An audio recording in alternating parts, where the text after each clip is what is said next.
Segurança.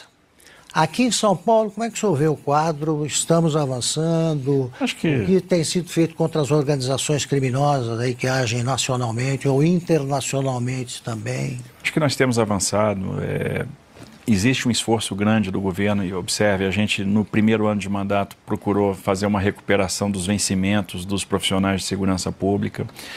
Recentemente agora a gente regulamentou a polícia penal, que era uma demanda também antiga, uma demanda importante, que a polícia penal é um componente dessa segurança pública, né? E quando a gente regulamenta, a gente desobriga a polícia militar também de fazer de executar determinadas tarefas que estão a cargo da polícia penal. Depois a gente vem com uma contratação muito grande, muito forte, uma recuperação de efetivos muito forte. A gente autorizou 24 mil vagas, né? Então a gente já incorporou 9 mil homens, eu tenho 5 mil em formação, tem mais 9 mil em concursos autorizados. Ano passado a gente incorporou 4.017 policiais civis, tem mais 3.500 terminando agora processo seletivo que vão entrar em formação. Então a gente está falando de um recrutamento de 7.500 homens na Polícia Civil, é praticamente 30% do efetivo da Polícia Civil a mais. Nós estamos com o menor índice de homicídios de todos os tempos. Roubo de carga caiu 25%, roubo de veículo caiu 20%, roubos e furtos, em geral, menor patamar desde 2001, desde o início da série histórica. Então, os indicadores estão cedendo. A gente vai partir agora para uma linha de equipamento das guardas civis metropolitanas junto aos municípios, financiamento desse equipamento, financiamento dos seus sistemas de monitoramento, até para integrar com o Muralha Paulista, integrar com os nossos copões, né, que vai ser os nossos centros de operação, que vai ser fundamental.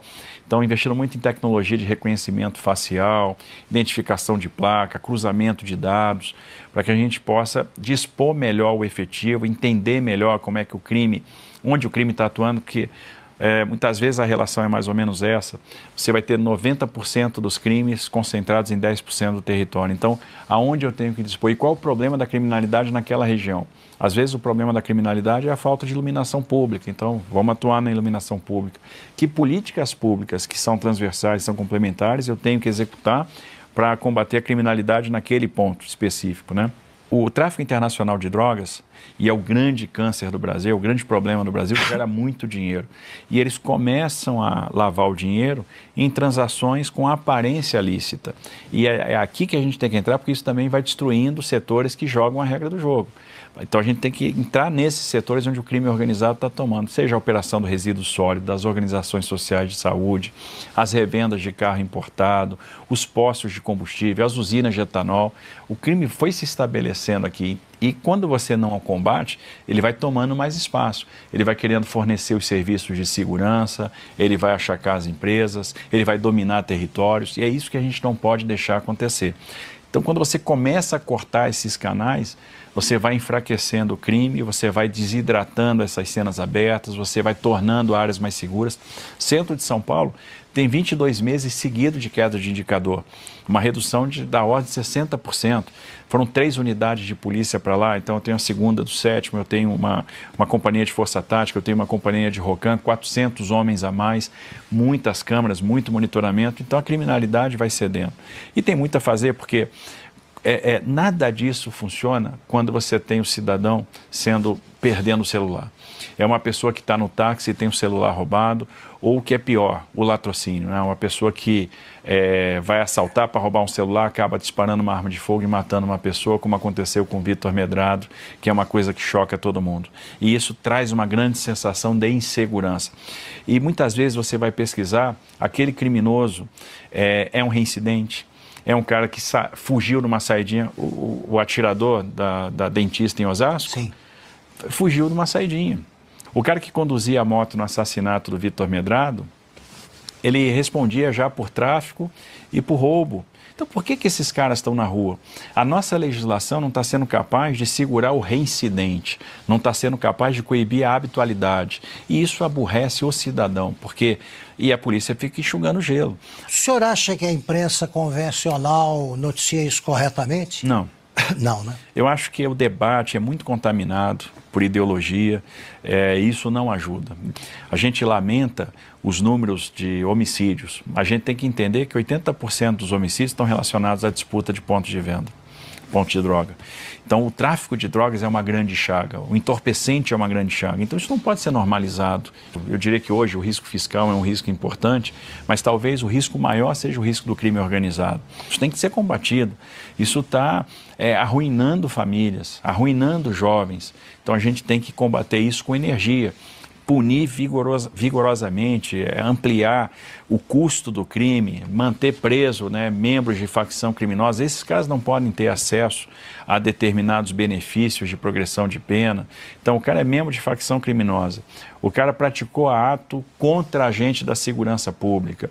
O cara é reincidente, né, ele pratica crime com habitualidade. Esse cara não pode ser liberado numa audiência de custódia. Esse cara não pode ter saidinha. Esse cara não pode progredir de pena, ele tem que cumprir a pena integralmente, porque a gente tem que aumentar o custo do crime e a pessoa tem que perceber que o crime não compensa. Eu vi alguns argumentos no sentido de que, puxa, a anistia vai estimular ações da mesma natureza, né? Então a gente tem que coibir isso, porque senão vai acontecer de novo. Espera aí. Eu acho que todo mundo viu o que aconteceu e está todo mundo vacinado. Agora, a anistia faz parte da história dos movimentos no Brasil.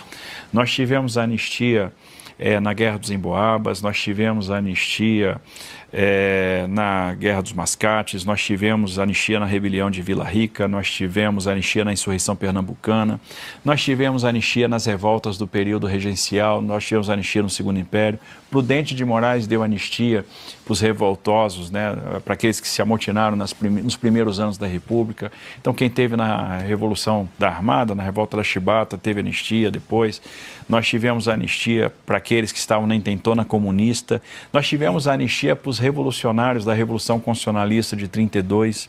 Nós tivemos a anistia com JK nas revoltas de iniciado o governo de 55, né, do final de 55. Nós tivemos a anistia em 79. Então, faz parte da história do Brasil. Talvez você não tenha encontrado a anistia na Conjuração Baiana nem Confidência Mineira. Os outros movimentos todos tiveram anistia. Então, é algo que faz parte da história do Brasil. Então, eu entendo que a anistia é um remédio, é uma porta de saída. A gente precisa virar essa página para poder olhar pontos que são fundamentais para o Brasil. Perfeito. São Paulo é um estado que hoje está pagando 3, 4, 5 vezes o que o SUS remunera para as entidades filantrópicas. E a gente tem uma saúde muito calcada na filantropia. Isso tem permitido o aumento